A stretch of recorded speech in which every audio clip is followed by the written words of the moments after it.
Hi குட்டீஸ், இன்னைக்கு நான் உங்களுக்கு ஒரு கதை சொல்லட்டுமா? கதை பேர் என்ன தெரியுமா? சப்பாத்தியும் தங்க காசும். வாங்க கதைக்குள்ள போலாம். முன்னொரு காலம் கீரனூர் கிராமத்தில் முருகன், பாரி என்ற 2 நண்பர்கள் இருந்தனர். இருவரும் சிறு வியாபாரம் செய்து வந்தனர். கடைக்கு பொருள் வாங்க சந்தைக்கு புறப்பட்டனர். நடந்துதான் போக வேண்டும்.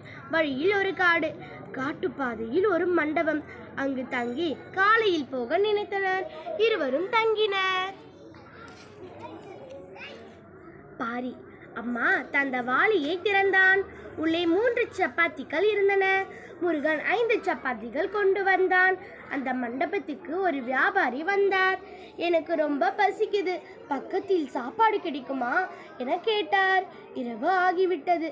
இந்த நடுக்காட்டில் சாப்பாடு கிடைக்க வாய்ப்பில்லை என்றான் முருகன். உங்களிடம் சாப்பாடு எதுவும் இருக்கிறதா? சாப்பிட எதுவும் இருக்கிறதா என்றார். முருகனும் பாரியும் யோசித்தனர். பகிர்ந்து சாப்பிட முடிவெடுத்தனர். சப்பாத்திகளை சமமாக எப்படி பிரிப்பது? ஒவ்வொரு சப்பாத்தியும் 3 துண்டுகளாக பிரித்தனர். மொத்தம் 24 துண்டுகள் கிடைத்தன. ஆளுக்கு 8 துண்டுகளாக பகிர்ந்து சாப்பிட்டனர். வியாபாரி பசியாறினார். நன்றி சொன்னார். நீங்கள் என்ன தொழில் செய்கிறீர்கள்? பாரி என்ன செய்றீங்க? நீங்க என்ன தொழில் செய்றீங்க? பாரி விசாரித்தான். நான் ஒரு தங்க வியாபாரி என்றார். மூவரும் தூங்கினர். மறுநாள் காலை தங்க வியாபாரியை காணவில்லை.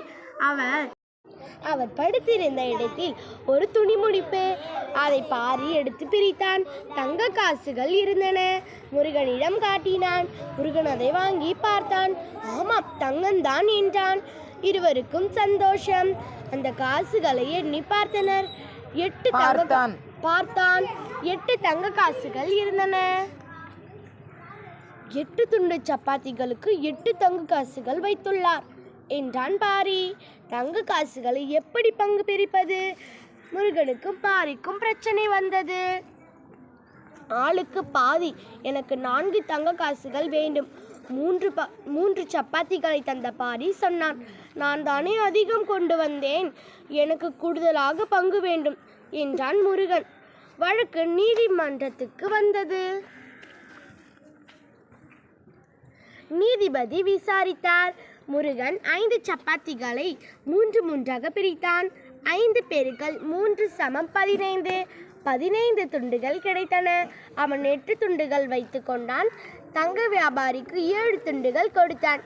வியாபாரியிடம் இருந்தது பாரியிடம் இருந்தது 3 சப்பாத்திகள்.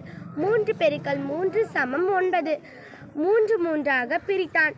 9 துண்டுகள் கிடைத்தன. 8 துண்டுகள் சாப்பிட்டான். தங்க வியாபாரிக்கு 1 துண்டு கொடுத்தான். இதை அறிந்த நீதிபதி வியாபாரிக்கு 7 துண்டு சப்பாத்தி கொடுத்த முருகனுக்கு 7 தங்க காசுகள், 1 துண்டு சப்பாத்தி கொடுத்த பாரிக்கு 1 தங்க காசு என்று தீர்ப்பளித்தார். சில தினங்கள் ஆனது. தங்க வியாபாரி கீரனூருக்கு வந்தார். என் தங்க காசுகளை காணவில்லை என புலம்பினார். அப்புறம் என்ன நடந்திருக்கும்? மீதி கதையை நீங்களே சொல்லுங்க குட்டீஸ். தேங்க்யூ.